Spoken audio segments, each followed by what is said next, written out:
और आज सुबह की एक और बड़ी खबर आपको बता दें, इंदौर में दूषित पानी मामले में एक बड़ा अपडेट है। 149 से ज्यादा लोग अस्पताल में भर्ती हैं। इंदौर में दूषित पानी से अब तक 7 लोगों की मौत हो चुकी है और इन लोगों की मौत के बाद प्रशासन जागा है। अब घर घर जाकर सर्वेक्षण किया जा रहा है। पानी जो जिंदगी बचाता है, लेकिन वही पानी देखिए किस तरीके से लोगों की जान लेने पर आमादा है। इस मामले में कई अधिकारियों पर गाज भी गिरी है। मौत के बाद अब जाकर प्रशासन की नींद टूटी है और प्रशासन हरकत में आया। घर घर जाकर अब सर्वेक्षण किया जा रहा है। जब इतनी बड़ी घटना घट गई उसके बाद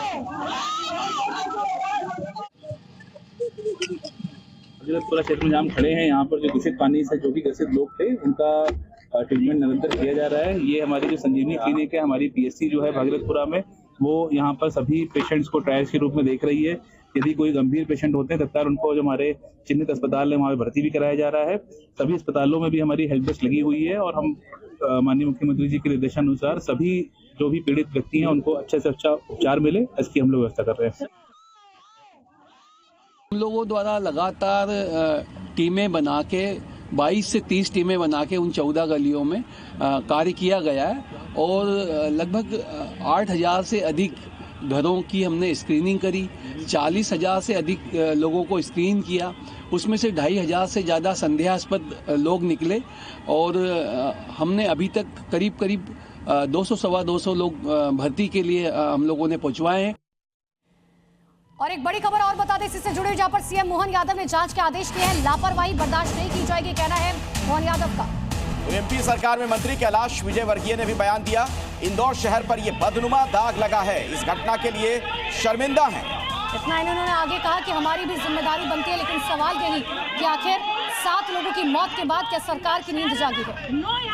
हमने कहा कि सरकार किसी भी हालत में और किसी प्रकार की लापरवाही को बर्दाश्त नहीं करेगी और खास करके सभी क्षेत्रों के अंदर जहां भी पानी से संबंधित शिकायत है उसको और अच्छे से जांच कर लें और भविष्य में ऐसी नौबत ना आए इसका प्रबंधन भी करें। इनकी भी मृत्यु हुई है, उनके परिवार को हम 2-2 लाख रुपए देंगे।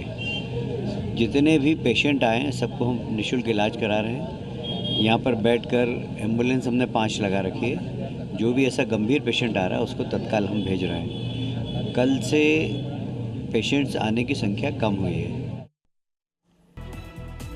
और नए साल के पहले दिन बड़ा झटका लगा है। कमर्शियल सिलेंडर के दाम बढ़ा दिए गए हैं। जी हाँ, 111 रुपए की कमर्शियल सिलेंडर में बढ़ोतरी हुई है। हालांकि घरेलू सिलेंडर के दाम में कोई बदलाव नहीं है, यानी कि जो सिलेंडर आपके घर में आता है उसमें कोई बदलाव नहीं है, लेकिन कमर्शियल सिलेंडर जो होटल रेस्टोरेंट्स के लिए इस्तेमाल किए जाते हैं उसमें 111 रुपए की बढ़ोतरी हुई है।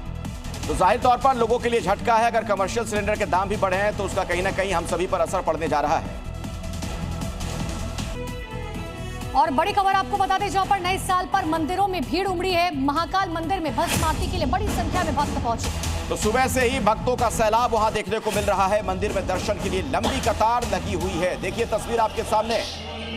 और एक एक करके अब आपको अलग अलग जगहों की, अलग अलग शहरों की तस्वीरें दिखाएंगे जहाँ के फेमस मंदिर हैं। ये आपने महाकाल मंदिर की तस्वीर देखी। अब आपको मुंबई की तस्वीर दिखाते हैं। सिद्धि विनायक मंदिर में भी भक्त काफी संख्या में उमड़े। तो नए साल पर दर्शन की यहाँ पर होड़ नजर आई। मंदिर में भक्तों की लंबी कतार देखने को मिल रही है। सिद्धि विनायक के दरबार में भी हजारों लोग पहुंचे हुए हैं।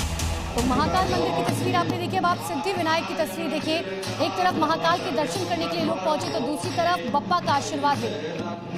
नए साल पर मंदिरों में किस तरह से भीड़ उमड़ी है, ये तमाम तस्वीरें आप देख सकते हैं। वाराणसी से लेकर कटरा हो, बरसाना हो, अमृतसर हो, मथुरा, पुरी, हर जगह लाखों श्रद्धालु पहुंचे हुए हैं। तो नए साल पर आस्था का सैलाब, जिसकी ये तस्वीरें आपके सामने है। और अब आगे बढ़ते हुए आपको वैष्णो देवी मंदिर की तस्वीरें दिखाते हैं, जहां पर भारी भीड़ देखी गई।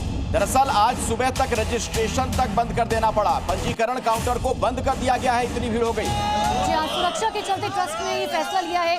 वहीं पर नए साल पर माता वैष्णो देवी दरबार में भारी भीड़ है। करीबन 1 किलोमीटर लंबी लाइनें वहां पर लगी हुई है।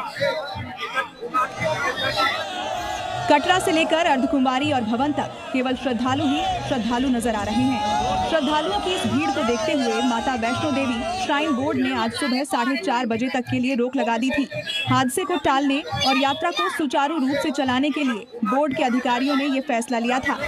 भवन पर दर्शन के लिए आने वालों के ठहरने और दर्शन के लिए सीमित व्यवस्था है। ऐसे में अनियंत्रित संख्या में श्रद्धालु छोड़ देने से भवन पर भारी भीड़ पहुंच सकती थी, जिससे वहां पर हादसे की आशंका बन सकती थी।